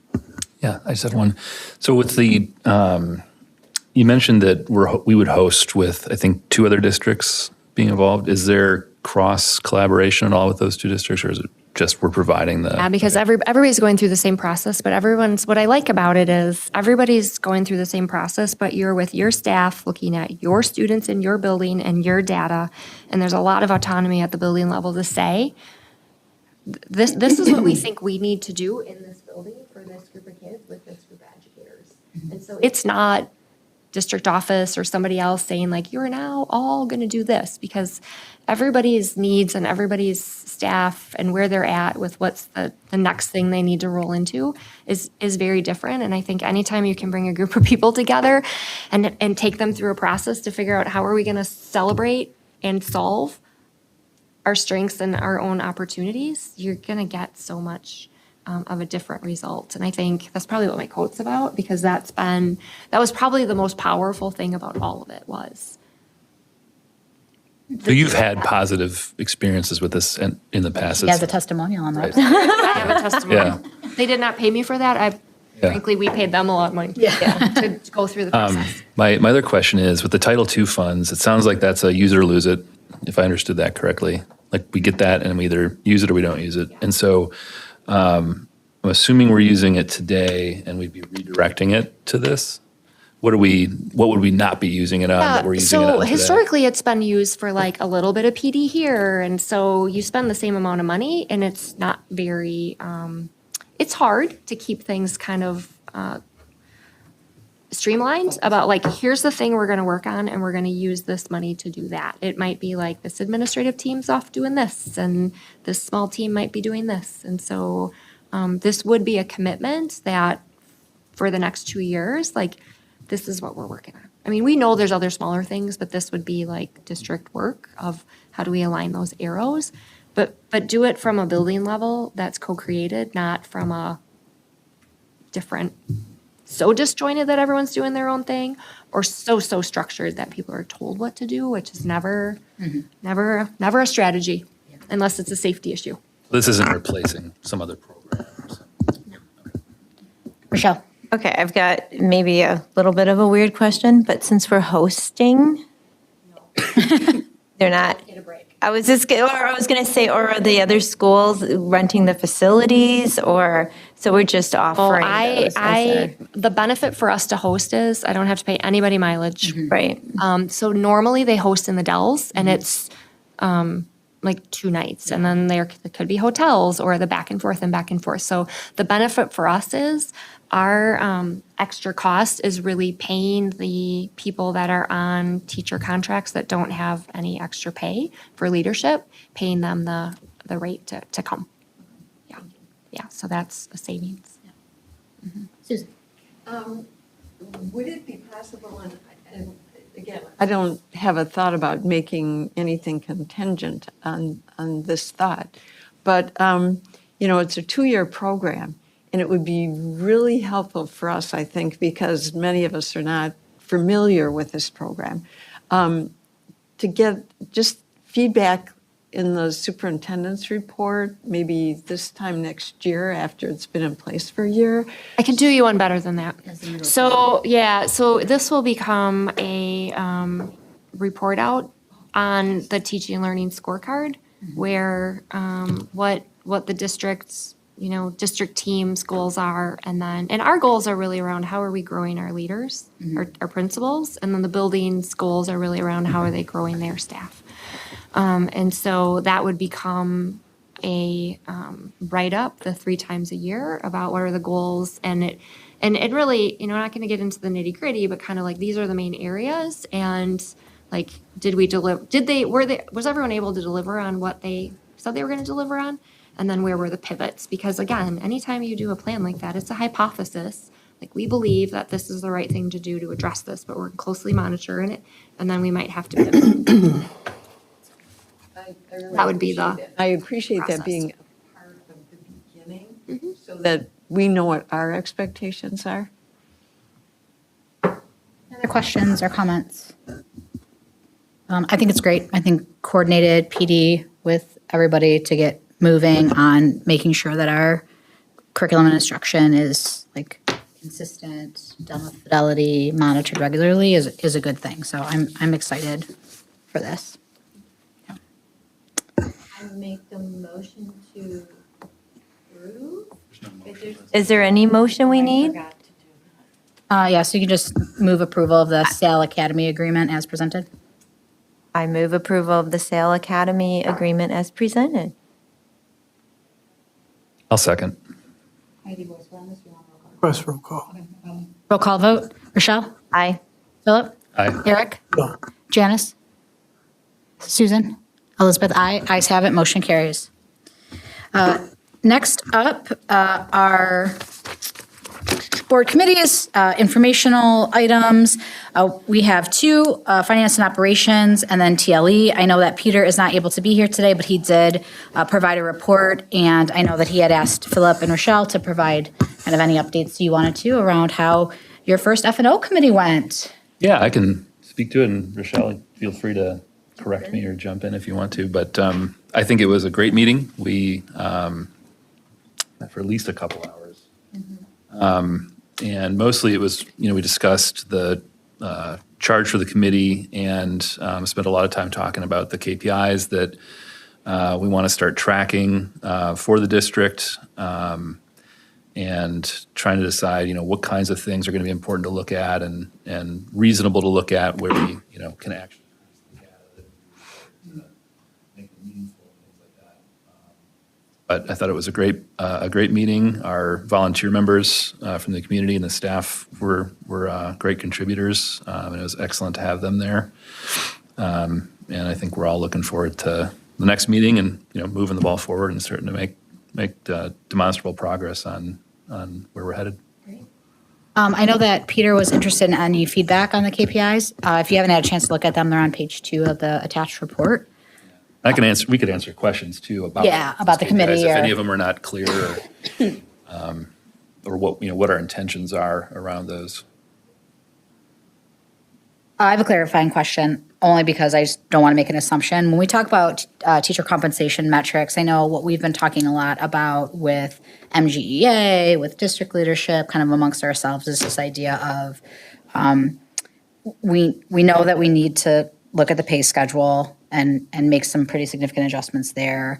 But there are some assumptions built into the pay schedule, and I'm not sure that there's always agreement on the assumptions that we're making into that pay schedule, right? So who are our comparables, for example, has been something that's come up fairly regular, I think, when we have discussions with MGE and WEAC leadership. And then from there, once those get determined, then we'll have some pay practices, pay philosophies, which then we can turn key into changing compensation. Is that what you mean by teacher compensation metrics?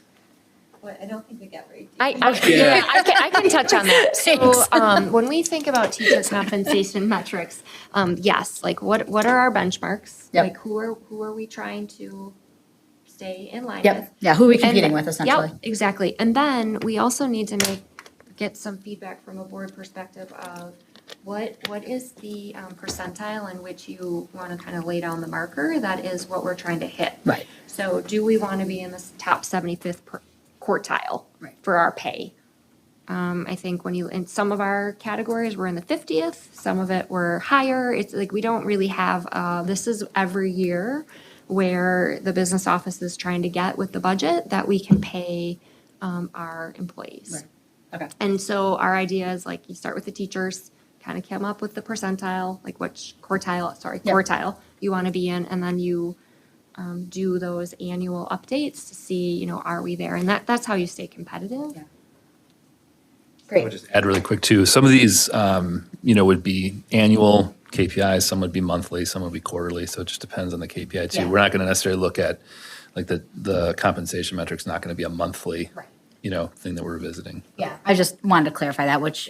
And we didn't even get it. I mean, like, we just talked about the KPIs. We didn't get into the logistics of exactly what those will look I like. think Kristen's hope was like, we will have Yeah. our board agreed upon metrics, as we move forward. Like that would be the work for this year. That's a good caveat. Everything that we eventually come up with will come to the board for approval. Yes. So the committee will come to the board and say, here's the KPIs, the definitions of the KPIs, et cetera, as well as the charge. And we'll be looking for the board to then approve that. Yeah. So. Eric. How does teacher compensation metrics not go to personnel? How does it get into this committee? So the clarity there, I think, would be not necessarily looking at the structure of it or the negotiating, the finer points of the negotiations or anything like that, but really saying if we're healthy from an operational perspective and a financial perspective as a district, part of being healthy is that we can attract teachers with a competitive, compensation package. And so probably keeping like roughly an annual eye on if we're able to do that as a district is we're suggesting would be one of the ways to measure, are we achieving our goal of being a healthy district from a financial and an operational perspective? And that probably would be a good conversation for us to have with personnel because I think there's things that would overlap. Yeah, I guess I would just be, we don't need committees that overlap with stuff. I don't think it's efficient to do that. So if you want something to be. Well, to clarify, we're not doing any work on it. So I know. This is just an indicator. Yeah, well, I don't like the indicator. I don't think it's an efficient indicator. So if things are going to like that are going to be ending up in this committee. So this is how I feel. I had not seen this before, and I checked this, so I'm not sure what time this got loaded, but for that, and I actually attended the meeting, and I thought actually the orientation was excellent, and I would take that PowerPoint and maintain that for other committees, because it was really well done. I talked about the laws and the regulations and the fit and stuff. It's helpful to see this. Again, credit rating capital project, I'm a little nervous about. I think it's good to bring in information about comparables and teacher compensation pieces and metrics, but it's a really fine line between personnel in this issue. And I just want us to be cautious enough about this. We have one staff member on this committee, so that's helpful. And I would guess they would be alert to that as well. But I want to make sure that there are no surprises. Yeah, I think that's fair, and I can appreciate the what got brought up, and so what I think request. I think there's a couple of things. I think there's going to be some natural intersection points between F&O and all of our committees, right? Like even TLE, you all will talk about the application of the curriculum, but you're not talking about whether or not we purchase the books, right? Like that's very much in the line item budget pieces. And so I think when we're talking about compensation schedules and salaries, in my mind, it's a very similar thing, right? Where we talk about what is in budget for, right? What is our aspirational goals so that then we can budget for them. But then how that gets allocated, how that gets discussed, how that gets put down, like to me, that's personnel, and that there is a difference there. But before we get too far down the rabbit hole on that, I think I would like to see what the fleshed out KPIs are, because I think that might help have a more nuanced conversation about what lives in F&O versus what may live in other committees. And there is talk even about what, it's an interesting group of people, I feel like. So these are going to change as we proceed, right? I mean, this was kind of just a first step. And what things need to be to your point around efficiency, Eric, like what are things that need to be co-mingled maybe between chair and chair? Yeah, and I think maybe we're not talking about this appropriately, like what the intention is with the KPI. The KPIs, the committee is not going to do any work on these, right? We're simply saying at the end of a year, if we want to answer the question, how's the district doing? If the board says paying our teachers competitively is one way that we can have success, then that should be a KPI, right? That's one way to measure that we're doing well. That's all we're trying to identify. Like, we're not going to do any work as a committee around our credit rating, but we're going to keep an eye on it, right? We're going to have a checkpoint once a year to say, how are we doing as a district? And if we're sliding, we're going to come to the board and say, we think the board should talk about this, right? The committee's not going to do any work on energy costs, but we're going to check in on it maybe quarterly or yearly, right? That's all the purpose of the KPIs is to say, which numbers do we want to put on our calendar that in July we look at this number, in October we look at that number, and we just answer the question, is it good or is it medium, is it bad? And then what do we do about it? That's all that this is about. There's literally no work, no discussion in the committee about it. We're not going to talk about how to fix it. It's just which things should be scheduled to be watched. That's all we're talking about, just to clarify. And I think the actual language on that KPI, which is why I think it's fine, because it talks about, compensate staff on X quartile based on our benchmark. So a way for finance and operations to make sure that we can afford the things that we say we want to afford, and then they get executed through personnel.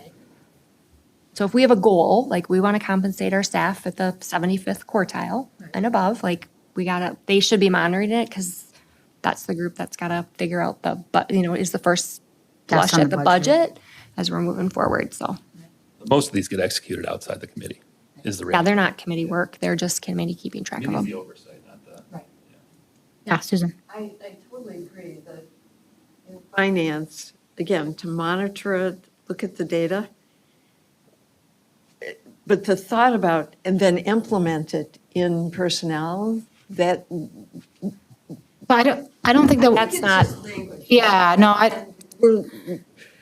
All I'm saying is, the way this is currently worded, maybe there's a better way to say this so that it's clear that you're looking at data. yeah. And I mean, again, we don't want to get into that spot where, oh, that should have gone to personnel. Yeah. Because we want the finance to be looking at these budgets and putting us back where we need to be in whatever way we need to do it. And this list, capital project funding, I mean, again, when we were cutting $1 million a year, that's where we started. I mean, but to know you're looking at those things is great. I just, again, the language, I think there's maybe a better way to put that data. Great. Thank you, Susan. Any other questions or thoughts? All right. Rochelle, do you have anything you want to share around TLE? Oh, I'll share you a quick one. So we met on December 17th at 4 over Zoom, it was Zoom. And there was a report on Open SciEd, which is in its first year of operations at the middle school, and the high school is using it for biology, and this is their first year. And then one of our committee members, Kelly Ballard, is also one of the people using this curriculum. So she was able to give us a firsthand experience on how it's rolling out and how much she's really excited about it. So that was nice to hear. And Krista Foster talked about the second step curriculum, which is, it's our social and emotional learning curriculum that is in its first year of being fully implemented in grades K through 8th. And at the high school, they are in an extended pilot introduction phase of it. Not ironically, sadly, this meeting happened right after the shooting at Abundant Life. So it felt good to know that we are putting things in place to help with the social emotional learning of our students. It's a start. We're not done, but it's a start. And then we did do a little bit of a shift for the January meeting, and it will be on January 28th. It was just pushed back a week, and it's going to be at 4 again on Zoom. Great. Any questions for Rochelle? All right. Last up, yes. Suzanne. I would also encourage board members to look at the PowerPoint presentations from those meetings. And again, Elizabeth kind of set these pathways up. And this is incredible material for board members to see and be knowledgeable and understand. And again, setting up these agendas is really impressive. Again, getting this information out into the community and to the board members is really impressive. All right, superintendent's report. Much to what Rochelle just stated, just really want to take a moment to acknowledge the tragic events that happened at Abundant Life. And while some time has passed, we just continue to think about the impact that it has on the humans in our community.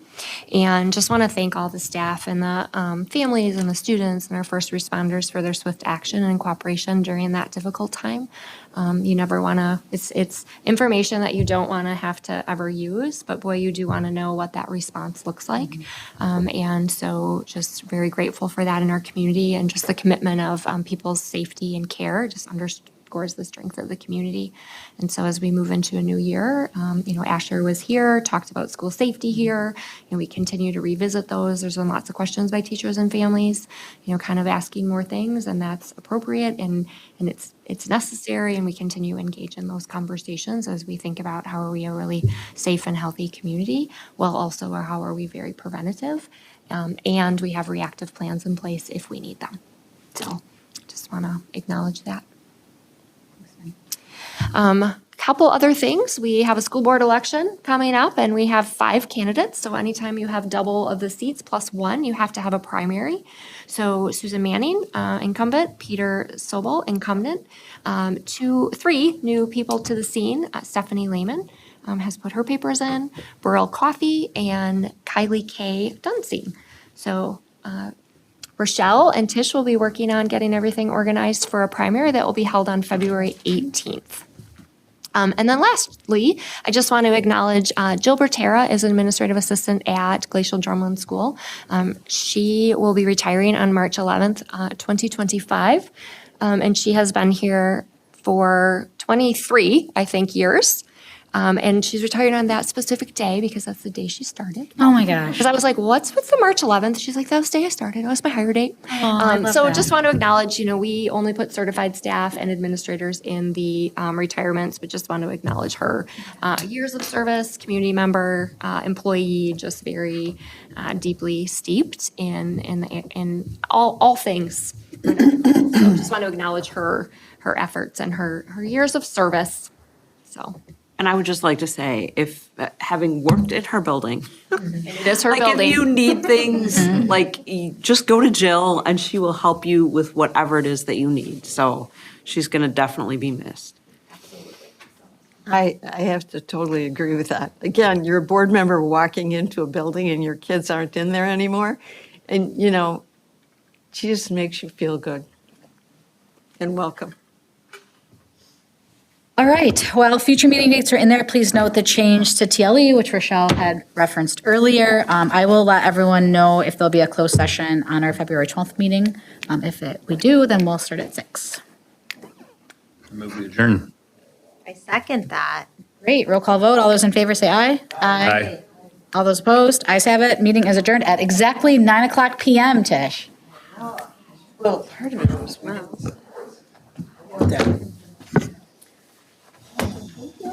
Thank you, everybody. For you. So here, we talked about. Yeah, I could see it Did I? from here. I felt it. I'm like, I think I had some sauce on my face. I was wondering.